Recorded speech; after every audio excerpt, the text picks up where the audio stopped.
Good morning, everybody. Welcome back to Covenanter Homestead.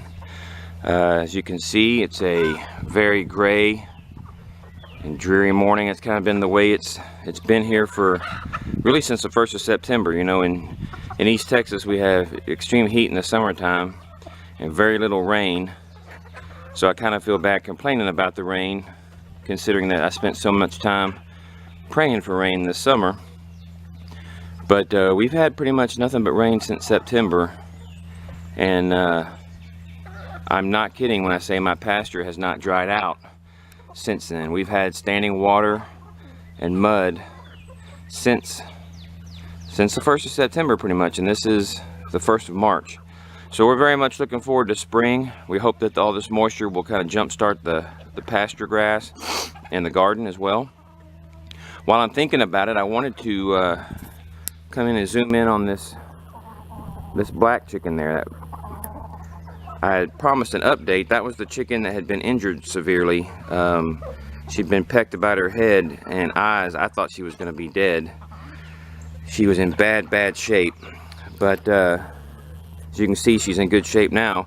I like to tell people one of the lessons I've learned on the homestead is to never give up on a plant and never give up on an animal until you absolutely have to, because they surprise you with their resiliency. They will come back from severe injury. They'll come back from plants, for example, will look like they're dead. I had a crepe myrtle that I bought years ago, and I forgot about it in the back of the garden, and it was there for a couple of years, and I thought it was dead. And then one year I saw leaves on it, so I transplanted it, and now it's about 8 feet tall and doing well.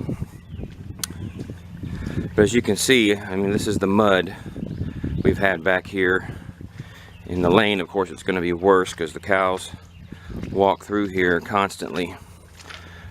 But there is everybody there. We have 2 cows. The Dexter, she is due to calve sometime in next month, actually in April. And that's Nellie. She's our first calf born on our place. She's a miniature Jersey. She was born last May. She's doing well. That black Jersey is her mama. That's Tootsie. She's about 3 years old now, I think. Nellie's her first calf, and we had a lot of problems getting milk for the first time we tried to milk Tootsie. We don't know if it was because Nellie was her first calf, or probably because our pasture was in such bad shape we couldn't get her enough nutrition and calories to produce enough milk. So we stopped milking her after a few weeks and just let the calf have all of her milk. As you can see, we've instituted a rotational grazing system. We were going to wait till spring, but I thought, why not go ahead and start even when the grass is dormant. They can be rotating and fertilizing it with their manure, and it's worked out really well. I don't have any before pictures right now, but this pasture was in bad shape. We had some sheep. We had a flock of sheep for several years, and we've got about 5.5, 6 acres back here on this side of the property. And they call sheep pasture rats for a reason. They eat and eat, and they will eat it down to the ground. And combine that with the fact that we're not rotating them, and the drought and the heat, they destroyed. I don't know if there was a single blade of grass on our entire 10 acres.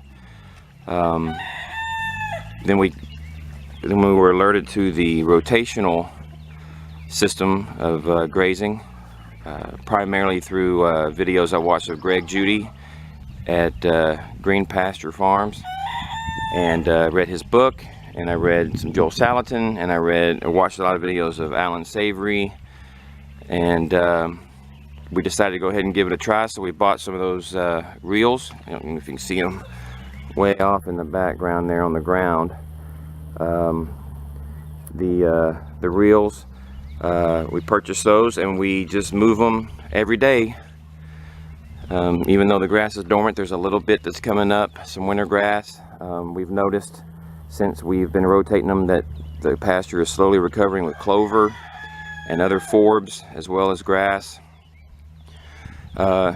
Even though the grass is very short right now, except in some spaces in the back where we've cut them off of there because they were pugging the ground so bad because it was so wet. Even though the grass is so very short right now, the good news is, that you may not know but we do, is that there's almost 100% ground cover even though it's short. As I said, I'm not exaggerating when I say this was literally nothing but dirt a year ago or so, a year and a half ago. So you got to win the battle in small increments, and we've, at least now, we've got coverage. So that's why we're anxiously awaiting spring, so that the grass will begin to grow, and then I can make these, I'm sure I'll be able to make these paddocks even smaller. And right now we're getting about 28 days rest on each paddock, and I'll be able to stretch that out to hopefully a minimum of 45 days once we get some 8 to 10 inch grass out here growing, and we'll be able to keep them off the paddocks, or make the paddocks smaller, hopefully by at least a third if not a half. With the intensive grazing, we'll be able to push that to close to 45 days of rest, which would be a minimum, which would be great. I don't have a lot of land, but that would certainly help. And they are fertilizing and getting some nutrients back into the soil, so we're slowly rebuilding everything and getting it back up to par. And we're going to clear out that savanna right there. That's on my list, but it's been so wet I haven't been able to do it. But we're getting there slowly but surely. Hope everybody has a good day, and until next time.